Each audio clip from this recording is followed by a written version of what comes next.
আসসালামু আলাইকুম, সবাই কেমন আছেন? আশা করি সবাই অনেক অনেক ভালো আছেন। আলহামদুলিল্লাহ আমরাও ভালো আছি। আপনাদের দোয়ায় এবং আল্লাহর রহমতে সবাই ভালো আছি। তো এই যে শীত পড়ে গেছে, তো আর শীতের সময় কিন্তু বড়ি সেই স্বাদ লাগে খেতে। আর অনেকেই বাজারের বড়ি বেশি পছন্দ করে, কিন্তু আমার বাজারের বড়ি খেতে ভালো লাগে না। আমার ভালো লাগে বাড়ির দেওয়া বড়ি। আমার মায়ের কালাই দিছে, মাস কালাই, আর আমি আর আমার মেয়ের জামাই দুইজনার এত বড়ি পছন্দ জানেন না। একসাথে আমরা 10টা 15টা বড়ি ছাড়া ভালো লাগে না আমার খাইতে। মানুষে যারা করে তারা হলো 8-10টা করে বড়ি দেয়, মায়ের বাড়ির থেকেও 10-15টা করে দেয়, কিন্তু ওই বড়ি খাই আমার খাওয়া শুনে না। তাই জন্য এবার মাছ বলি আমার কালাই দাও, আমি বড়ি নিজে বানাবো। তো এই যে বানাইতে লাগিছি। আর শহরের মানুষ তো এইসব কাজ মানে বেশি করতে পারে না, কারণ ঝামেলা এই বড়ি দেওয়া, অনেক ঝামেলা, অনেক কষ্ট। মানে এই কালাইটা প্রথমে পিসা লাগবে না, ভাঙ্গা লাগবে প্রথমে, তারপরে হলো ধোয়া লাগবে, ধুয়ে ভিজাতে হবে। এই যে কালো কালো খুসা আছে, এই খুসা কিন্তু থাকবে না। আগে অনেক খুসা ছিল, এখন খুসা নাই। তো ভিজানোর পরে যখন নরম হবে তখন এই যে পিষতে হবে। পিষার পরে আবার যারা কুমড়া বড়ি খায় তারা কুমড়া দিয়ে বড়ি বানাবে, তাহলে বেশি স্বাদ লাগে কিন্তু। তো কুমড়া দেওয়া লাগবে, কুমড়া আবার পুরা লাগবে, মানে মিলন করা লাগবে, ব্লেন্ডারে বাটার দিব, একবারে মিলন করা লাগবে, করে কুমড়া দেওয়া লাগবে। দিয়ে এই যে আজকে সন্ধ্যাবেলা আমরা এই কালাই পিঠা বাটা রাখবো। পিঠার কথা বললে আবার হয়তো অনেকে বলবেন নিজে পিঠা কি, মানে আমরা গ্রামের ভাষা পিঠা বলি, আর হয়তো শহরের ভাষা বাটা।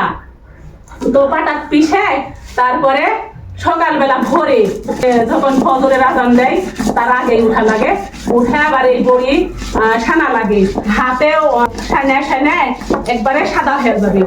যত বেশি সানবে তত বড়িটা কিন্তু খাইতে স্বাদ হবে, তারপরে সিদ্ধ হবে, আবার দেখতে সাদা হবে, অনেক ঝামেলা। তারপরে বড়ি আবার দেওয়ার বাসন আছে, ঝাঁকা বড়ি ইয়ে লাগবে, সেটা অবশ্য আপনাদের দেখাবো, আমি পরে শেয়ার করবো। আর এই বড়ি যেমন খাতে স্বাদ, তেমন কিন্তু করা অনেক কষ্ট।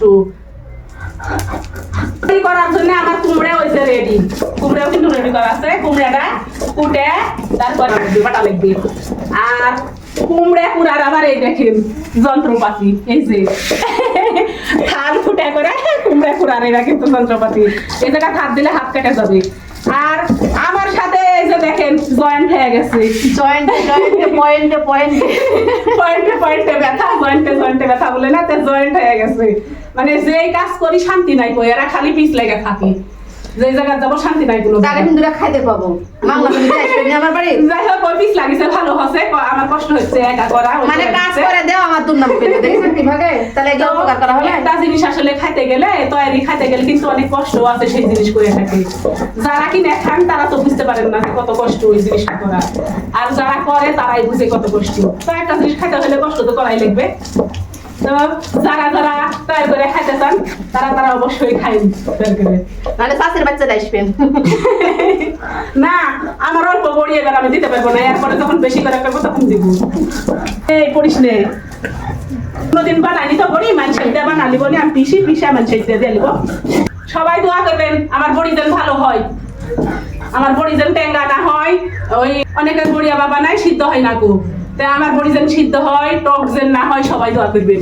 আপনারা দোয়া করলে আমার আবার ভালো হয় কিন্তু। আমি দোয়া করি জানি হয়। আরে সে লেগে গেছে ঠান তো সুন্দরী চাষি। আমার পিসা দেখে আশা বলি দেখি দেও, আমি একটা পিসা দিই। আরে একটা কাজ তো একলা করা যায় না, এই বড়ি পিসা একলা করা যায় না, একলা দিলে মানে বেশি খাটনি হয়। আমরা ঝগড়া করি আর যাই করি, কোনো কাজ করতে লাগলে সবাই মিলে মিশেই করি। ঝগড়ার সময় ঝগড়া করি আর কাজ করার সময় কাজ করি একসাথে, এটাই আমার নিয়ম।